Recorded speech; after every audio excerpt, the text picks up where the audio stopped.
Hi, Debbie here, Dermalogica skincare expert.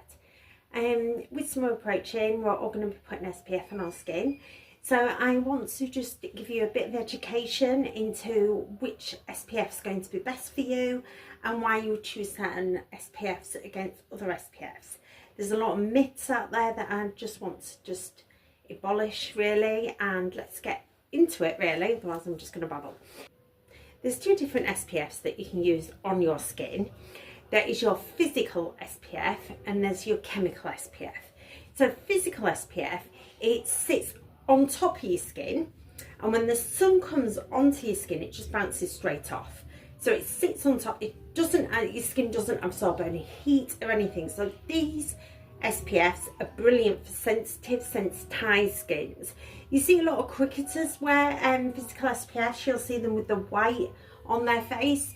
You'll find the SPF itself has quite a white chalky feel to its consistency, and it takes a bit longer to absorb into your skin, purely because it doesn't fully absorb, it just sits on top of your skin.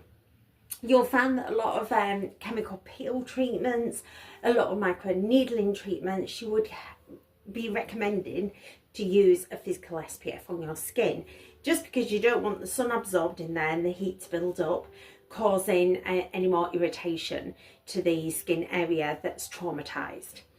Then you've got your chemical SPF. Now your chemical SPF tends to be a bit of a higher factor.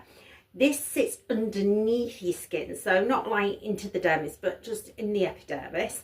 And what happens is the sun will go into your skin, it will slightly absorb some of the sun, and then it will bounce off. Now with this means that you will get a little bit of a tan. It will mean that you will get some of the vitamin D from the sun. It just means that you won't get any of the skin cancer and you won't get your skin burning. With a physical, it cannot physically go above a factor 30, and with anything above factor 30, generally you will classify it as a chemical SPF.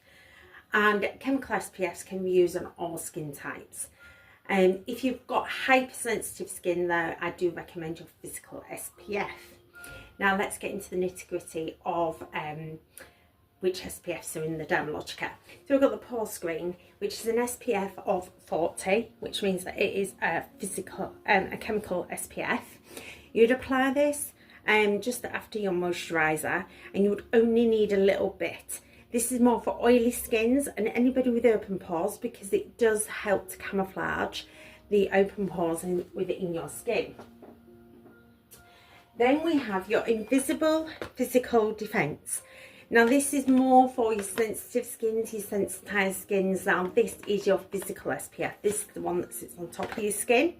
This is the one that I would recommend for if you have any microneedling, any chemical peels, anything like that, or if you've got uber sensitive skin or eczema. This is the sun factor for you. Then we have your Protection Sport 50. This is for the face and the body. So this is more of a whole body SPF. It's an SPF of 50. This one I use on the kids. It's brilliant. It absorbs absolutely amazing into the skin. You know how sometimes with kids they're rubbing it in for ages. This one isn't, and it's not unpleasant smelling either, because some of them have quite a high scent to them with SPFs and it can put kids off, but my kids love that.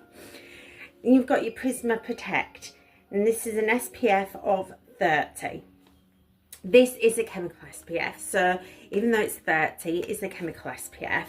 Now this is really good if you want to hydrate your skin.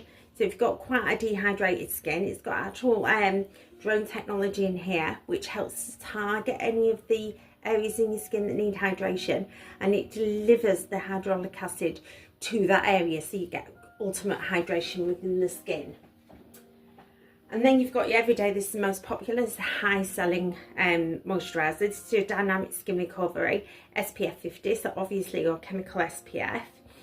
And this is not in the Age Smart range, so it's got all of your Age Smart complexes in there which help promote your collagen, your elastin. It fights against your roses and your ages, which is I've put in another video. So you would apply this as your normal morning moisturiser. Now, I just want to talk a little bit. It says SPF 50.